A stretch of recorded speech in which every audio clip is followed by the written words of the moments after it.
Now, I want to show you the parallel scripture of this John chapter 5 from the Old Testament when the Bible speaks in the book of Nehemiah. Nehemiah was a counselor to the king, that it was his wine taster, but he was a friend of the king in the times of Babylon, that asked the king to go back to Jerusalem to rebuild the wall around Jerusalem.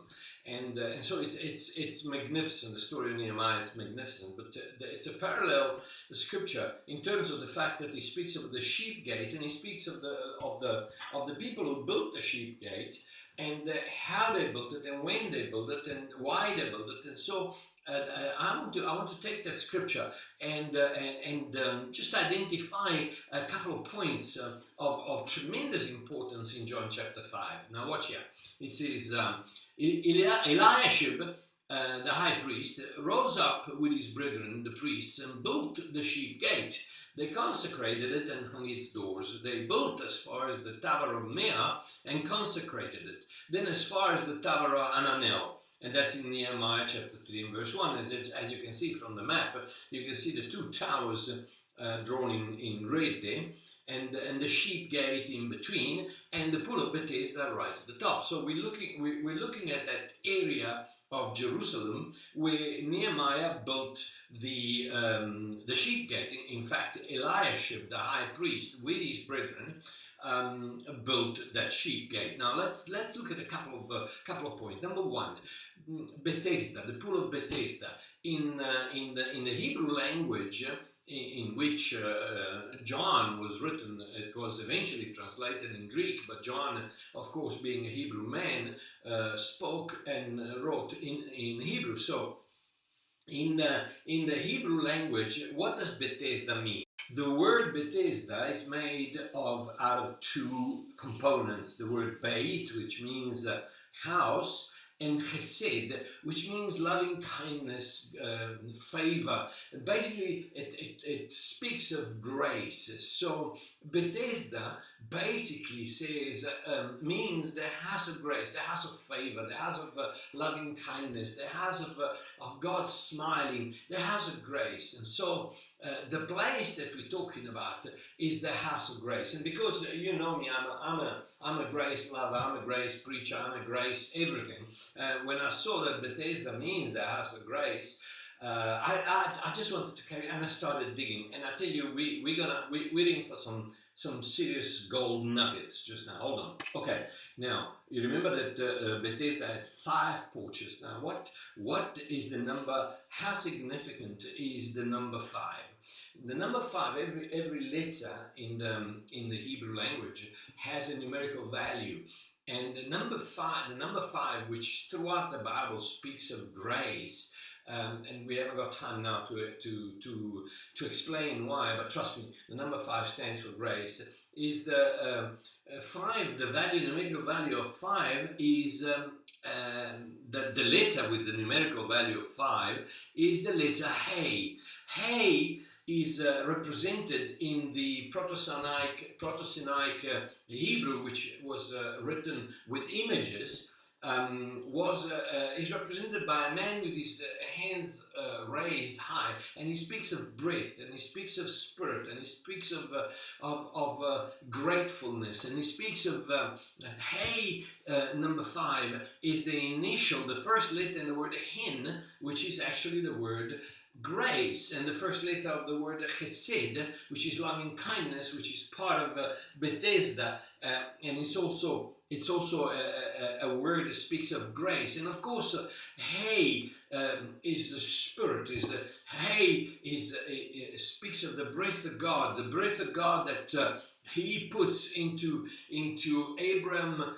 Abram's name when He says, "Your name is not Abram anymore, but because I made a covenant with you, we're gonna swap names, and so your name is gonna be Abraham, and my name is gonna be the God of Abraham. So we're gonna swap names. We're gonna do this covenant, and I'll put my spirit inside of you, and your name is not Abram anymore, it's Abraham, and my name becomes the God of Abraham." So 5 represents Grace. Grace is the very nature of God, and that's why the name of God is YHWH. Twice the letter Hey appears.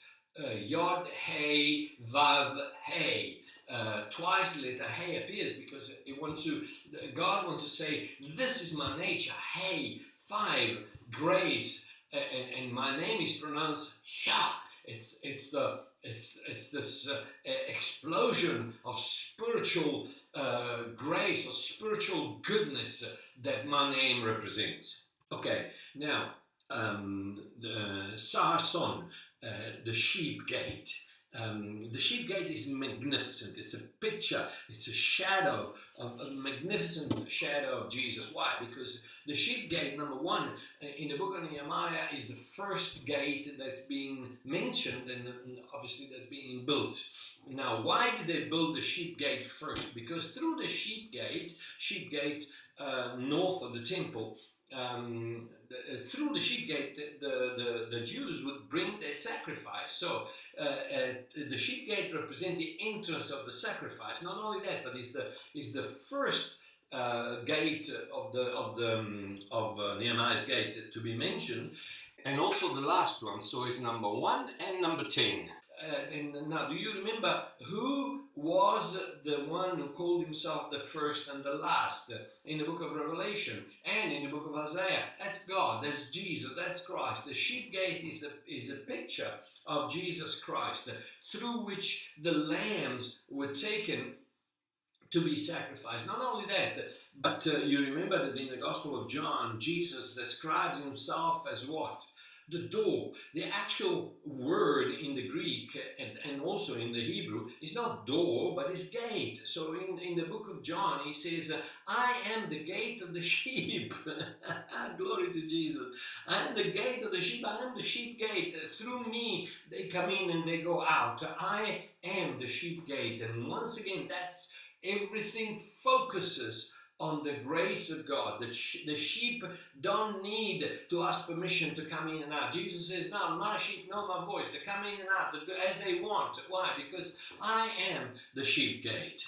Now, let's look at the high priest, Eliashib. Eliashib, the name Eliashib means God restores. Now, I want you to keep this in mind. God restores something that is broken, something that is non-usable, something that is damaged. God restores. They built as far as the town of Meah.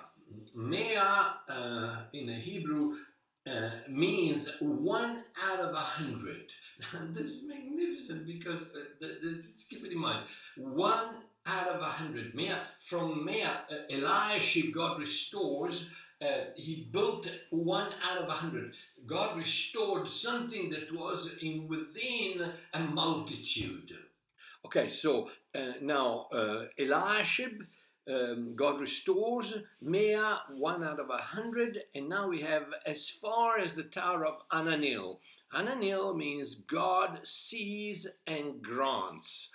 My Lord, this is so fantastic. Okay, so we got the God who restores someone out of 100, and he sees and he grants. Where? In the sheep gate, in the picture of Christ, how through the number 5, through the nature of God, through the nature of the eternal God, where? In the house of Bethesda, in the house of grace. Okay, now let's try and put together the two scriptures, Nehemiah chapter 3 and John chapter 5. Remember it said that there is in Jerusalem by the sheep gate. Okay, this is shortened, but there is in Jerusalem by the sheep gate. We've got a sheep gate, a pool called Bethesda. We've got the house of grace. And in 5 porches, we have the number of grace. In there a great multitude, hundreds of people, a great multitude of sick people. A man was there who had an infirmity 38 years. When Jesus saw him, Anneal, God sees and grants. God sees. Lying there, he said to him, "Do you want to be made well?" The sick man answered, "Sir, I have no man to put me into the pool." Jesus said to him, "Rise, take up your bed and walk." Immediately the man was made well. So God sees and grants. So Jesus goes to Bethesda, the house of grace, where there's five, the breath, the Spirit of God, the number for grace, near the sheep gate. The sheep gate that speaks of sacrifice, speaks of what Jesus has conquered and paid for everyone who is sick, everyone who is damaged, everyone who is dying. And God restores. Jesus comes in, he looks and he says, one out of 100. He sees 1 of 100. He sees and he grants what? He grants restoration. Fantastic. Glory to Jesus. Okay.